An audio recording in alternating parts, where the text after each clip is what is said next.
बहुत समय पहले की बात है।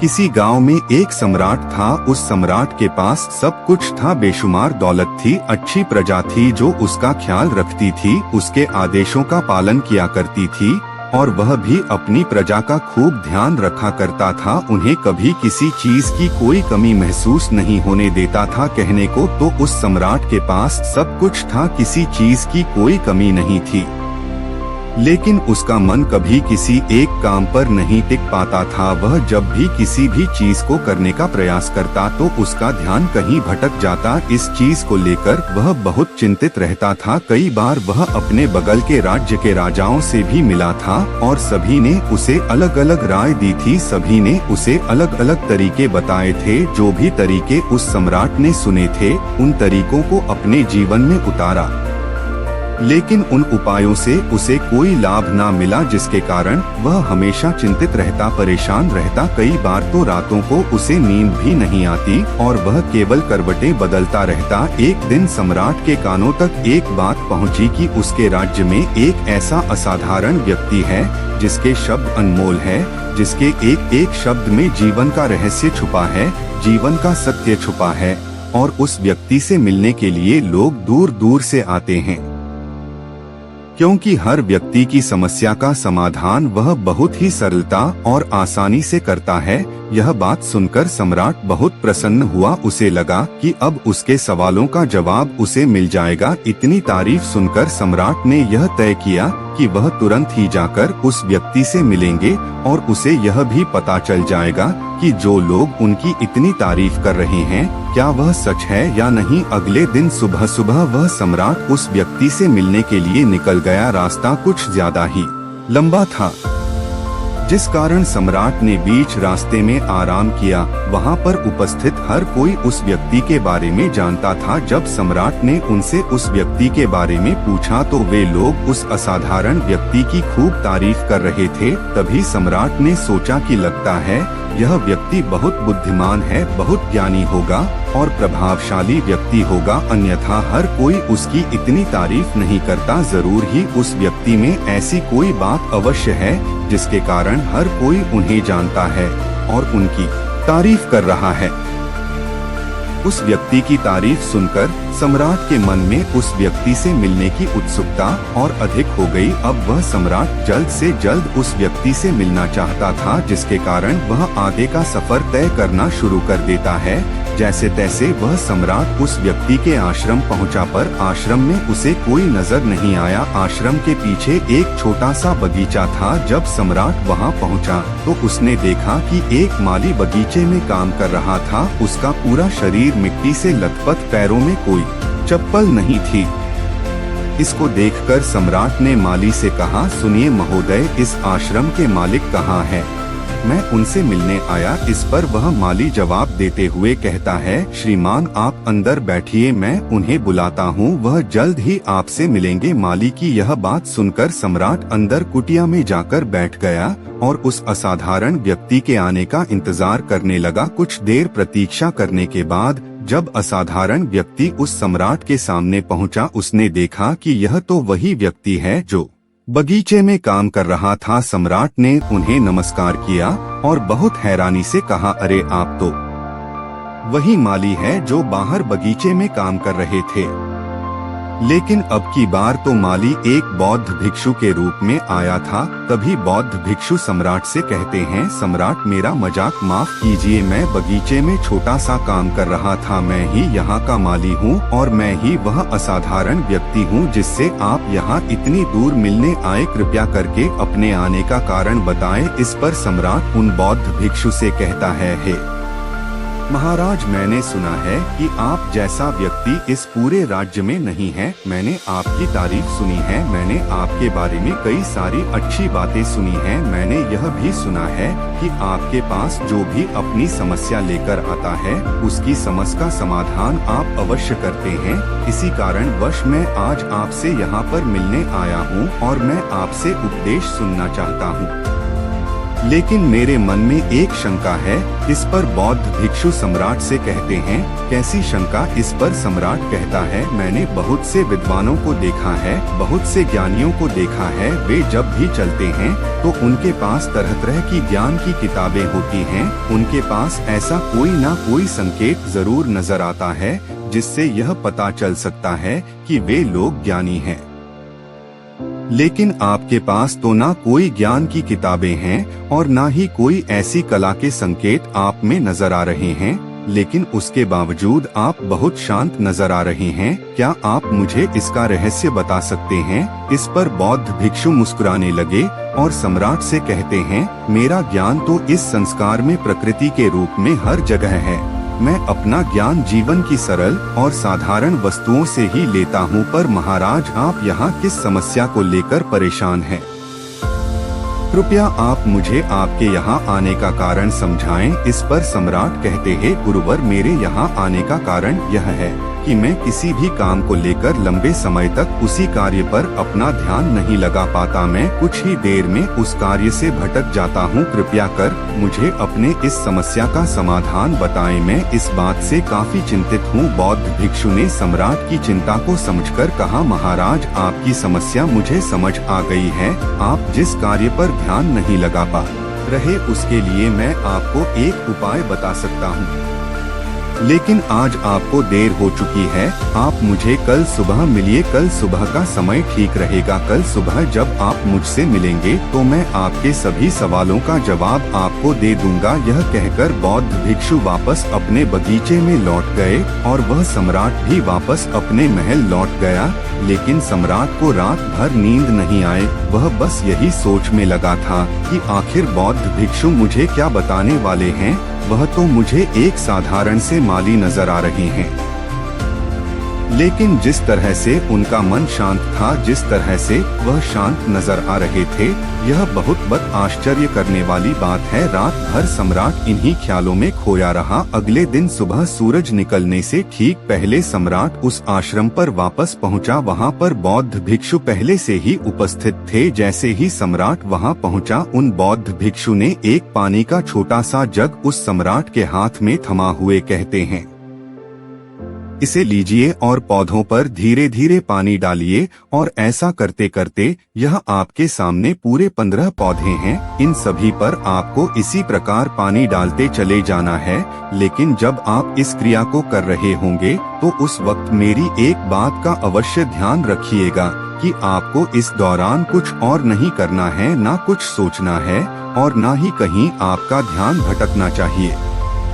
आप जब इन पौधों को पानी दे रहे होंगे तो आपका पूरा ध्यान केवल इन पौधों पर ही होना चाहिए। यदि इस बीच आपके मन में कोई विचार आए तो वहीं पर रुक जाइएगा और फिर दोबारा से पहले पौधे से पानी डालना शुरू कीजिएगा। और जब आप मेरी बात मानकर ठीक इसी प्रकार इन सभी 15 पौधों को पानी दे देंगे, तब आप मेरे पास आइएगा और मैं आपके सभी सवालों का जवाब आपको दे दूंगा। उस सम्राट ने आज तक ऐसा कोई काम नहीं किया था और सम्राट को यह काम बहुत छोटा सा लग रहा था। सम्राट पहली बार ऐसा कोई काम करने जा रहा था। उस पानी के जग से पहले पौधे पर बहुत ही ध्यान पूर्वक पानी दिया और फिर दूसरे पौधे की ओर आगे गया। दूसरे पौधे पर भी उसने ध्यान पूर्वक पानी दिया। फिर उसने तीसरे पौधे पर पानी देना शुरू किया ही था कि उसके मन में तरह तरह के विचार उत्पन्न होने लगे। उसे अपने महल का बगीचा याद आने लगा, जहाँ पर तरह तरह के फूल थे, तरह तरह के पौधे लगे हुए थे। तभी अचानक उस सम्राट को उन बौद्ध भिक्षु की बात याद आ गई। यदि मन में कोई भी विचार उत्पन्न हो तो उसे फिर से पहले पौधे से पानी देना शुरू करना होगा। तुरंत ही पहले पौधे के पास वापस पहुंचा और उसने फिर से पहले पौधे को पानी दिया। दूसरे पौधे को उसने फिर से ध्यान पूर्वक पानी दिया। जैसे ही वह तीसरे पौधे पर पहुंचा, उसके मन में फिर से कई तरह के विचार उत्पन्न होने। अब की बार यह सोच रहा था, पता नहीं मेरे बिना मेरे साम्राज्य में क्या हो रहा होगा। और अब की बार सम्राट को बहुत क्रोध आने लगा। उसने सोचा कि आखिर में यह छोटा सा कार्य क्यों नहीं कर पा रहा हूँ। वह तुरंत ही फिर से पहले पौधे के पास पहुंचा। उसने अब की बार बहुत ध्यानपूर्वक पहले पौधे को पानी दिया, दूसरे पौधे को भी ध्यानपूर्वक पानी दिया। ऐसे करते करते अब की बार सम्राट करीबन 5 पौधों में बहुत ही ध्यान पानी दे चुका था। लेकिन अब की बार जैसे ही उसने छठे पौधे पर पानी देना शुरू किया, उस पानी को देखकर सम्राट के मन में नदी के विचार उत्पन्न होने लगे और सम्राट अब बहुत परेशान हो चुका था। जितनी बार वह पौधों को पानी देने का प्रयास करता है, हर बार वह असफल हो जाता। उसका मन उतना ही ज्यादा व्याकुल होता जाता और वह खुद पर क्रोधित हो जाता है। सम्राट यह बात बहुत अच्छी तरह से जानता था कि वह भिक्षु उसकी परीक्षा ले रहे हैं।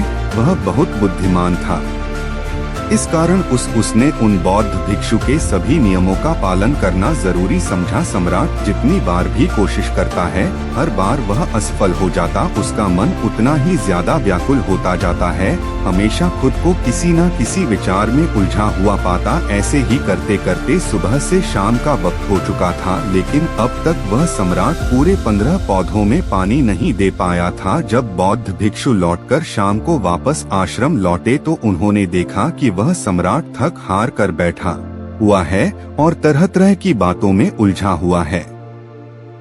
तभी बौद्ध भिक्षु सम्राट के पास पहुँचे और कहने लगे, हे सम्राट, मैं तुम्हारी ईमानदारी से बहुत खुश हूँ। तुमने अपने कार्य को पूरे मन और लगन के साथ करने का पूरा प्रयास किया, इसलिए जो बात मैं तुम्हें बताने जा रहा हूँ उसे बहुत ही ध्यानपूर्वक सुनना और समझने का प्रयास करना। जब हमारा मन विचारों से खाली हो जाता है, तब उसमें मन का असली स्वरूप नजर आता है। तब साधारण से साधारण सा काम भी हमें ज्ञान और शांति देता है। इस पर सम्राट उन बौद्ध भिक्षु से कहता है, हे महाराज, पर यह कैसे संभव है? मैं तो जब भी कोई कार्य करता हूँ तो मन में कई तरह के विचार उत्पन्न होते हैं और मैं उन विचारों में फंसकर रह जाता हूँ और वहाँ से बाहर निकलने का कोई रास्ता मुझे नजर नहीं आता। तभी बौद्ध भिक्षु मुस्कुराने लगे और सम्राट से कहते हैं, हे सम्राट, तुम पौधों में पानी नहीं डाल रहे थे, तुम तो जल्दी जल्दी अपने इस कार्य को बस खत्म करना चाहते थे। तुम्हारे मन में तो यह विचार उत्पन्न हो रहा था कि तुम जल्दी से जल्दी इन 15 पौधों में पानी दे दो और उसके बाद तुम मुझसे मिल सको, मुझसे अपने प्रश्नों का उत्तर जान सको। किसी कारणवश यह कार्य तुम्हें बोझ सा प्रतीत हो रहा था, मानो मैंने तुम्हारे कंधों पर एक बोझ रख दिया हो, और यही कारण है कि तुम अपने आप को इस पल में रोक नहीं पाए। जब हमारे सामने रखा हुआ कार्य बोझ लगता है तो हम उसे बस जैसे तैसे खत्म करना चाहते हैं और उस काम को करते समय हम अपना पूरा ध्यान उस कार्य पर नहीं दे पाते। किंतु अगर तुम इस पल के महत्व को समझ पाते, इसके महत्व को महत्व दे पाते और केवल पौधों और पानी पर ध्यान देते, तो तुम्हें कोई भी विचार परेशान नहीं कर पाते। इस पर सम्राट कहता है, हे महाराज, मुझे आपकी यह बात समझ में आ रही है कि मैं जल्दी जल्दी इस कार्य को खत्म करके आपसे मिलना चाहता था, जिस कारण मेरा मन इस कार्य में पूरी तरह से नहीं लग सका। लेकिन यह एक पल है जो हम जी रहे हैं, उस पल में रहना बहुत कठिन है। क्या मुझे इसके लिए कोई तपस्या या तप करना होगा? इस पर बौद्ध भिक्षु एक बार फिर मुस्कुराने लगे और सम्राट से कहते हैं, जिस शांत मन की तलाश तुम कर रहे हो, वह शांत मन तो पहले से ही मौजूद है, वह तो पहले से ही तुम्हारे भीतर है। इसके लिए तुम्हें कहीं भी जाने की कोई आवश्यकता नहीं है और न ही तुम्हें कहीं शांत जगह जाने की आवश्यकता है। इसके लिए कुछ जरूरी है तो वह है अपनी सांसों पर ध्यान देना। इसलिए अपनी सांसों पर ध्यान देना सीखो। हम किस तरह से सांसें ले रहे हैं और किस तरह से त्याग रहे हैं, इस बात को देखने और समझने का प्रयास करें। तब तुम्हें यह समझ में आ जाएगा कि तुम्हारा शांत मन तो तुम्हारी सांसों के साथ ही बना हुआ है। उसके बाद तुम चाहो तो कोई भी कार्य करते वक्त भी अपनी सांसों पर ध्यान दे सकते हो। जब तुम कहीं चल रहे हो, कोई ऐसा कार्य कर रहे हो, तो तुम्हें अपनी सांसों पर ध्यान देना चाहिए, या कोई भी ऐसी क्रिया जो तुम्हें वर्तमान से बांधे रखें। इसका एक और तरीका है, 2-4 मिनट अपने आसपास की प्रकृति पर गौर करो, देखो कि क्या चल रहा है। तुम्हारे आसपास, इससे तुम वर्तमान में आ जाओगे। फिर तुम अब कार्य को जल्दी जल्दी बस यूं ही खत्म नहीं करके उसे पूरे मन से करने का प्रयास करो, जिससे तुम्हारा मन एकाग्र होगा। और जब तुम्हारा मन एकाग्र होगा तो तुम चाहे कोई भी कार्य क्यों ना करो, फिर चाहे वह छोटा हो या बड़ा, तुम्हारा मन उसमें पूरी तरह से विलीन हो जाएगा और वह कार्य ही तुम्हें शांति और ज्ञान भी प्रदान करेगा। ऐसे समय पर हमारे मन में किसी प्रकार के कोई विचार उत्पन्न नहीं हो पाते, और जब हम ऐसा करते हैं तो कर्ता और कर्म एक हो जाते हैं और हमारे भीतर की जो शांति है वह प्रकट होने लगती है। हम उसमें मग्न हो जाते हैं। इसे तुम चाहे तो आनंद कह सकते हो या फिर वर्तमान में जीना कह सकते हो, और यह अवस्था सरलता से प्राप्त भी कर सकते हो। बस तुम्हें केवल अभ्यास करना होगा। बौद्ध भिक्षु सम्राट से कहते हैं, जो मन मुश्किलों में शांत रहता है, मुश्किलों से भागता नहीं है, केवल सचेत रहता है, वह मन हर परेशानी को पार कर सकता है, हर दुविधा से बाहर निकल सकता है। सम्राट को उन बौद्ध भिक्षु की यह सारी बातें समझ में आ चुकी थी। उसने उन बौद्ध भिक्षु को प्रणाम किया और वहां से वापस वह अपने राजमहल लौट आया। उसने अपनी सांसों पर ध्यान देना शुरू किया और धीरे धीरे इस निरंतर अभ्यास के कारण वह अपने हर कार्य को ध्यान और मन लगाकर किया करता था, जिससे उसे असीम शांति मिलती थी और वह छोटे छोटे कार्यों से भी ज्ञान प्राप्त कर लेता था। इसलिए दोस्तों, कभी किसी कार्य को बोझ मानकर मत